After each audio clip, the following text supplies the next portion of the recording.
2024 оны 1 сар Монгол Улсын ерөнхий сайдын 2024 оны 11-р захирамжаар бүсчилсэн хөгжлийн үзэл баримтлал шинжлэх, холбогдох хууль тогтоомжинд өөрчлөлт оруулах төслийг боловсруулах ажлын хэсгийг байгуулав. 2024 оны 6-р сарын 29.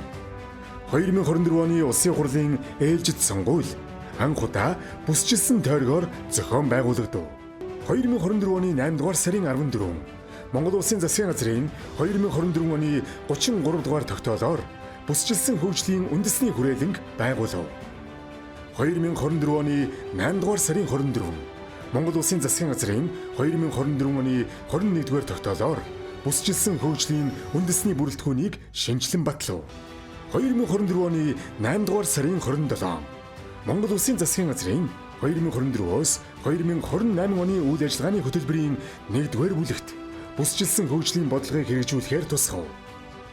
2024 оны 10-р сарын 8 бүсчилсэн хөгжлийн үндэсний хорооны анхдугаар хурлыг зохион байгуулав.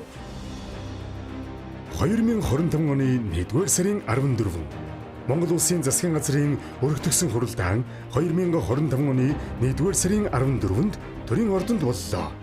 Хуралдаан бүсчилсэн хөгжил агуулгын хүрээнд зохион байгуулагдаж, аймаг нийслэлийн иргэдийн төлөөлөгчдийн хурлын дарга, засаг дарганаар оролцсон бөгөөд засгийн газраас бүсийн зөвлөлүүдийг байгуулах, бүсийн зөвлөлийн өргөтгсөн хуралдааныг орон нутагт зохион байгуулах шийдвэрийг гаргалаа.